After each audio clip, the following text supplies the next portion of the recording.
Welcome to What's in a Word, and this time it's What's in a Word on sports and games, and we've come to Mottram Hall near Wilmslow in Cheshire, and I've brought all my golfing gear, because we're bound to be doing golf, because there's loads of history in golf. Now, I've been having a look through the script. I haven't actually come across golf yet, but I know it will turn up eventually. We're doing cricket, first of all, which... well, the first recorded mention of it was back in 1300, Edward I, and it was a game played by women. And it was referred to as either stool ball or club ball. Let's deal with stool ball first.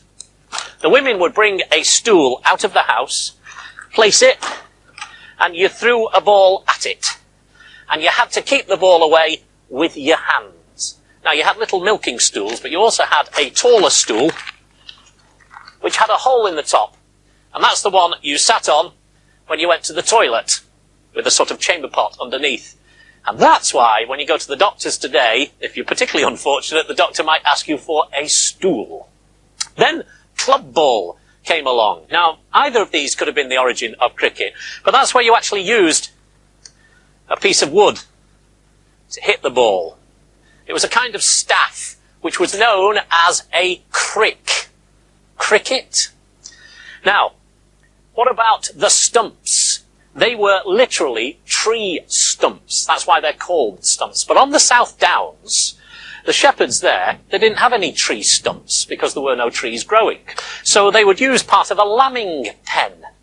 Now, the front part of a lambing pen, a gate, is known as a wicket. And the top part, which is an adjustable piece of wood, was known as the bail. And that's where you get bails and wicket from. So is he my props man then? Great.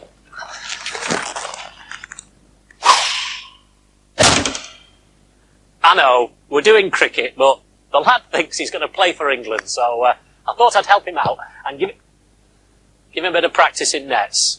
I wasn't quite ready for that one, but I'll have another go in a second. Now, some more cricketing terms for you.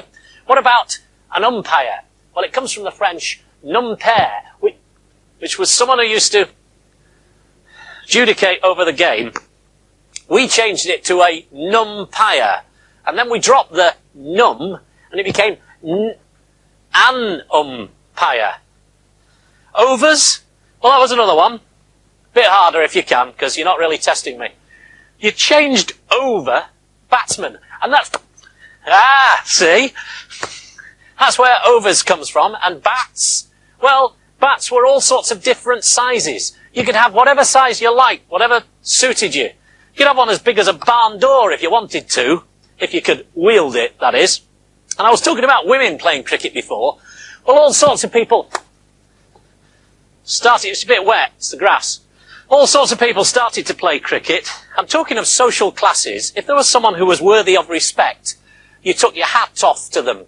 Hat off to them. That's where toff comes from. And one toff who was definitely associated with the game of cricket was one Thomas Lord. Now, the MCC played on a bit of land that was owned by Thomas Lord, and they moved to another bit of land that was also owned by him, and they took the turf with them. And they took his name as well. They called it Lords. And the Oval? Well, the Oval... Just carry on. The Oval was a patch of land that was owned by the Duchy of Cornwall. And planning permission was put before Parliament to turn it into something else. Build on it, basically. But the Prince Consort, Prince Albert, said, no, you're not building on that land. In fact, that land will remain as a cricket club for as long as the people of London wish it to be so. And that's why the Oval is where it is today. You know, have you heard the expression upstaging someone? It's when you get in front of the main turn. Go and get me some cricketing props, will you?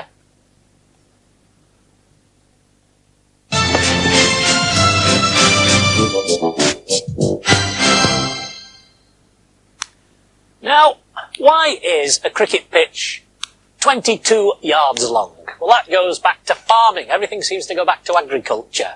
An acre is 220 yards by 22 yards. 66 feet, or a chain to be precise. Scoring. Well, your runs used to be notched onto a piece of wood, and it was scoring it into the wood.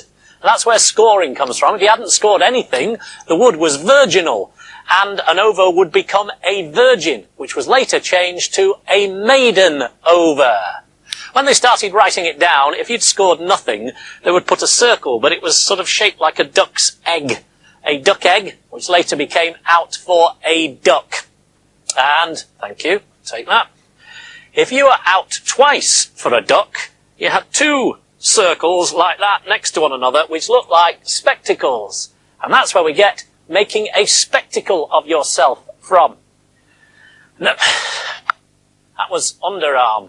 Actually, I'll tell you about that in a bit, but everything was underarm up until 1835. And if a bowler bowled someone out, and then bowled another one out, and then bowled another one out, the club would buy him a new hat, or they would pass a hat round the audience. And that's where we get a hat trick from. Oh, there we go. 1774, they made the wicket higher, and it had just the two in it. And then in 1775, they added the middle one. Cricket. Come on, do your best.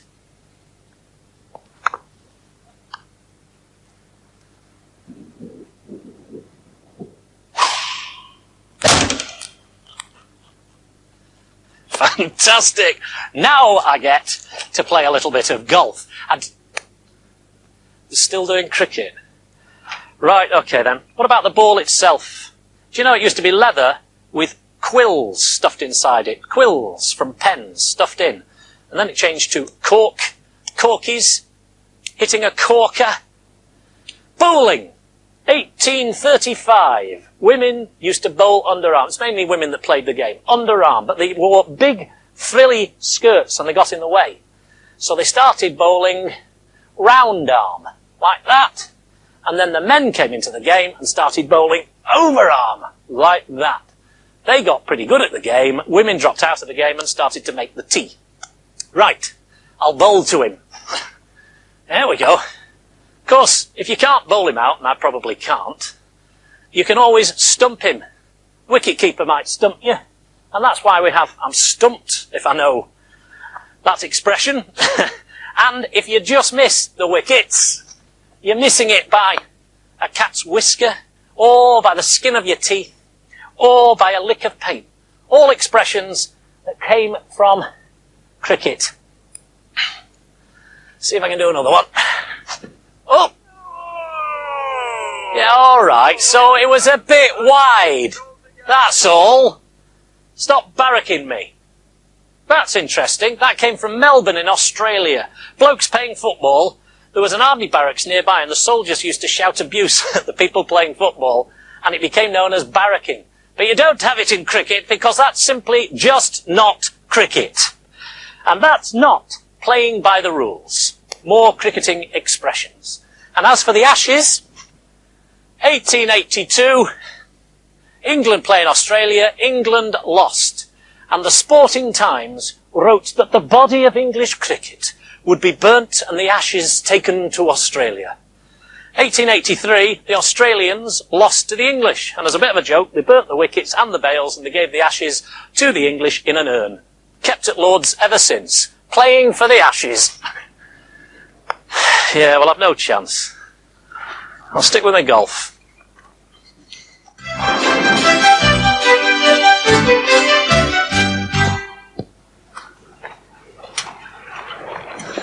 Oh, no. Can't I just have a little knock with my golf clubs instead of talking about all these other sports? All right, tennis. Played on a tennis court. Why? Because the noblemen, the rich that played it, they played it in courtyards. Courtyards were surrounded by roofs, sloping roofs like this, that you could actually play off. It was part of the pitch. Which is why tennis courts have the tram lines down the side now, representing the roofs. Go on then. served to me, I'll probably end up getting nothing, which of course is love. And that's because when you write down nothing, it looks like an egg. The French for egg, earth, l'earth became love. Over that side this time. There you go. Right, other games. Hockey came from an Irish game called banty, knocking the ball backwards and forwards. Bandying about. Pall-mall. If you're running around all over the place, you're pell-melling about.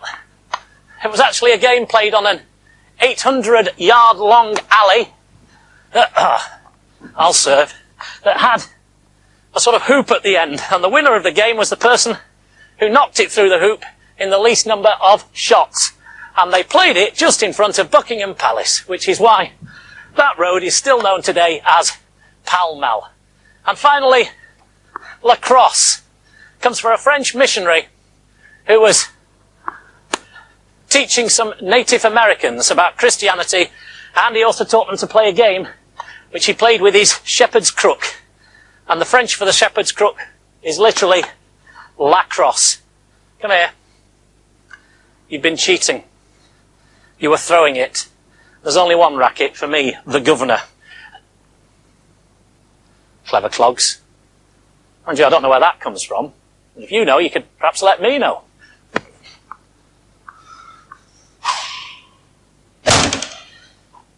Well, it can get a bit sweaty playing tennis. No, the reason I'm wearing this is to tell you about archery. Archers used to wear these, and if they were in battle, firing away, and the string broke on their bow, they would have a spare one under here, keeping dry and nice and flexible, hence having another string to your bow.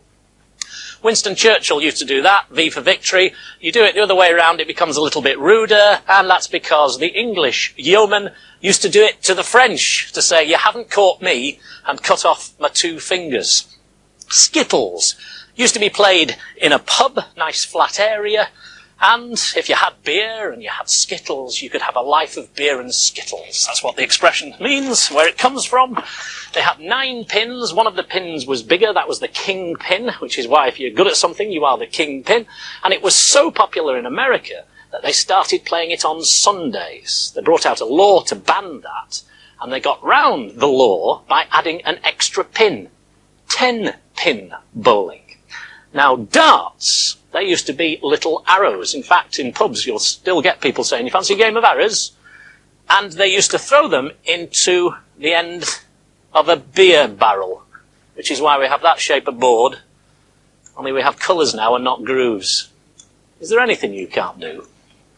Take me to the first tee. That would be useful.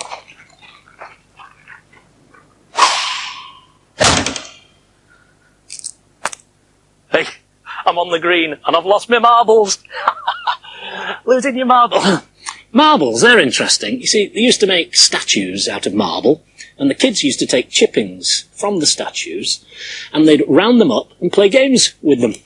And that's why they became known as marbles. Unless they were made out of alabaster, and then they were alleys. Now, on to a much bigger marble, a man's marble. Bowls. Only played by the gentry, because you couldn't play unless you weren't over £100 a year. That was because too many people would stop practicing their archery. I'm off to practice my golf now. I've finally got to get on the golf course. What are you doing here? Of course I know about clothing etiquette. You've got to have the right shoes, you can't wear jeans, and you've got to have a shirt with a collar on it. If you want to know more, website details along the bottom.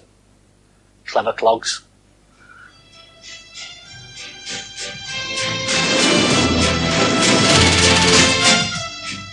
Comedy to die for. Next on 4, Alec Guinness and Peter Sellers are thick as thieves as they plan the perfect murder that goes horribly wrong in The Lady Killers.